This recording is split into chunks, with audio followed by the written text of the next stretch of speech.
Class 9th का जो हमारा चैप्टर चल रहा है ग्रेविटेशन। तो मैं आपको बता दूं, कोशिश ये की गई थी कि पहले आपको क्वेश्चंस या चैप्टर समझा दिए जाएं और आपके पास बुक है, आप कोशिश करेंगे क्वेश्चंस लिखने की। फिर मुझे पता चला है, किसी ने बताया मुझे कि आप क्वेश्चन आंसर नहीं कर पा रहे हैं, तो हमने एक PDF बना के भेज दिया है, सारे question and answer with page. ठीक है, तो इसका भी जो चैप्टर में भेज रहा हूँ इसका भी, अगर किसी बच्चे को एक आध PDF आगे पीछे मिलता है, जैसे पहले चैप्टर का मिल गया फिर 9 चैप्टर का मिल रहा है, तो बिल्कुल परेशान नहीं होना है। फर्स्ट चैप्टर को कॉपी में नोट कीजिए एंड 9 चैप्टर को नोट कीजिए। तो चैप्टर का नाम है तो पेज नंबर या उसको नंबरिंग सेट करना तो बुक वालों के ऊपर डिपेंड करता है। आपको समझना है, आपको अपना काम करना है। एक चैप्टर के बाद 9 चैप्टर का काम कर लीजिए, कोई फ़र्क नहीं है। जिस चैप्टर के आपको जैसे 5 से 6 चैप्टर आपके हो गए हैं और आपको वीडियोज़ उनकी तो मिल गई हैं, लेकिन क्वेश्चन आंसर आप नहीं कर पाए हैं या कर पाए हैं तो बहुत कम कर पाए हैं, तो उसके लिए वीडियोज़ आपको PDF भेज दी जाएगी। ठीक है, आप मुझे मैसेज करके ले सकते हैं। ठीक है, वैसे तो सर आपको प्रोवाइड कर रहे होंगे। ओके, तो मैं बात कर रहा हूँ मास के बारे में। देखिए, मास जो होता है, इसमें लिख रहा है कि हमने पिछले चैप्टर में we have learn in the previous chapter that in the mass of object is the measure of its इनेशिया। We have also learn that greater the mass is greater is the inertia. देखिए, मैं आपको बताता हूँ, इसमें जो main point आपको याद करने का है वो क्या है। The mass of an object is constant and does not change from place to place. मतलब मास जो है वो हमेशा कांस्टेंट रहता है, एक प्लेस से दूसरे प्लेस पे जाने पर वो चेंज नहीं होता। हमने जो पिछले चैप्टर में जो पढ़ा है कि किसी भी वस्तु यानी किसी भी ऑब्जेक्ट्स का जो हमारा मास है वो उसका इनेशिया की क्या होती है, मेजरमेंट होती है। ठीक है, और हमने ये भी जाना है कि जितना उस ऑब्जेक्ट का मास होगा उतना ही उसका इनर्शिया भी होगा, ये वाली बात है।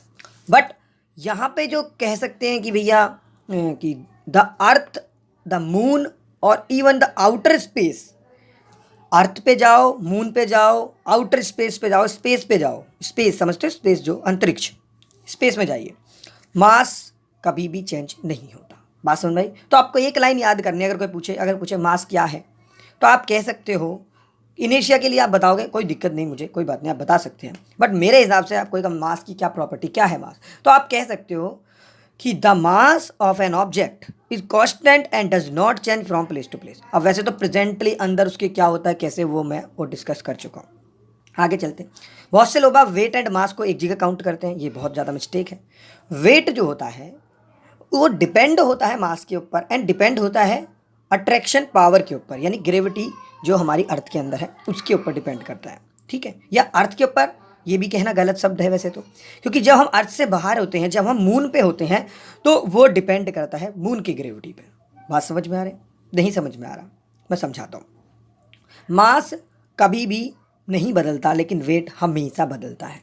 आपने नोटिस किया होगा, कभी कभी हम जब न्यूमेरिकल पोर्शंस करते हैं, जो कि मैंने नहीं कराए हैं, न्यूमेरिकल पोर्शन करते हैं, तो वहाँ आप देखते हैं कि मास कभी कभी जो वैल्यू होती है मास की, वही हम वेट की भी वैल्यू ले लेते हैं। W=M=, एक बात बिल्कुल नहीं होती, क्योंकि कभी कभी सेम वैल्यूज़ हो जाती हैं पर हमेशा नहीं होती। तो ध्यान रखेंगे, मास अलग चीज़ है और वेट अलग है। अगर आपको कोई वेट पूछे तो आप एक शब्द में कह सकते हैं W=mg।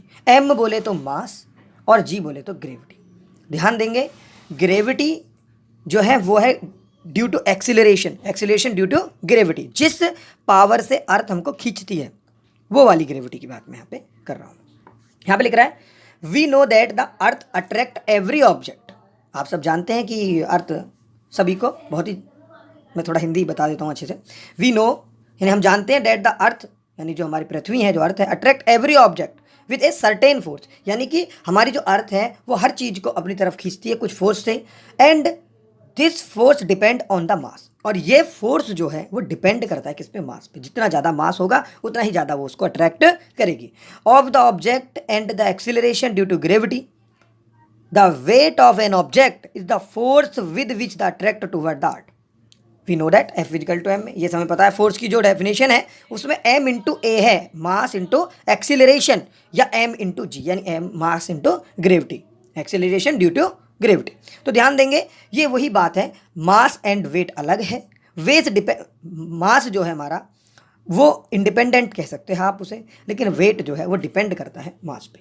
ठीक है, एक कोई पॉइंट इसमें लिखा हुआ है, wait of an object in the moon. अब आप बोलोगे आपने इतना क्यों नहीं पढ़ा है, बिल्कुल सही बात है, इसमें जो इसका जो सार है वो मैं आपको बता चुका हूँ, इसमें कोई ऐसी चीज़ नहीं है। मैं आपको एक एग्जाम्पल दे सकता हूँ। देखिए, अगर मैं कह रहा हूँ मेरा मास 10 kg है और ग्रेविटी भी मेरी 10 है, तो मेरा वेट कितना होगा, W equal to M G. M कितना है 10 और जी कितना है 10, यानी कितना हो जाएगा 100 हो जाएगा। बट अगर मैं ये कहूँ कि मेरा मास हमारा 10 है और ग्रेविटी मेरी 1 है, तो W इजिकल टू क्या हो जाएगा 10 इंटू 1 इजिकल टू 10। तो ऐसी कंडीशन में M एंड W सेम होता है और ऐसी कंडीशन में अलग होता है। क्या वेट 0 हो सकता है, बिल्कुल हो सकता है, बट मास नहीं होता। देखिए वेट M कितना है मेरा, मान लेते हैं 10 है, और G मेरा क्या है 0 है, तो W इजिकल टू क्या आ जाएगा हमारा M इंटू जी, यानी M कितना है 10 और G कितना है 0, तो कितना हो जाएगा 0। वेट मेरा डिपेंड करता है ग्रेविटी पर। ठीक है, बात करते हैं आगे। Wait of an object the moon, यानी कि मून पे जाके किसी का वेट क्या होगा, तो भैया उतना होगा जितना उसका अट्रैक्शन होगा। यानी कि अगर हम अपना वेट मून पे मापेंगे तो हम लगाएंगे WM, यानी वेट ऑफ मून कहेंगे यहाँ पे हम। ठीक है, GM यहाँ पे जब इंडिया कह रहा हूँ, जब अर्थ पे होते हैं तो हम लगाते हैं GMEM अपॉन RE स्क्वायर, यहाँ लगाएंगे GM। M यहाँ पे क्या है हमारा, मास ऑफ मून है। ठीक है, ठीक है, ओके। उसके बाद RM मतलब रेडियस ऑफ मून है। बात समझ में आई, रेडियस ऑफ मून है।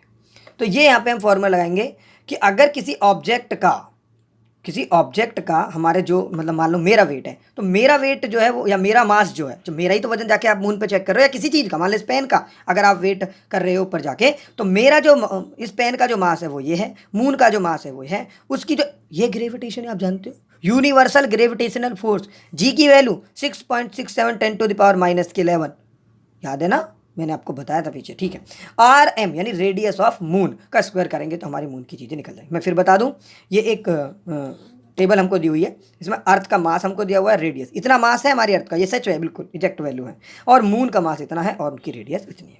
बात समझ में आई।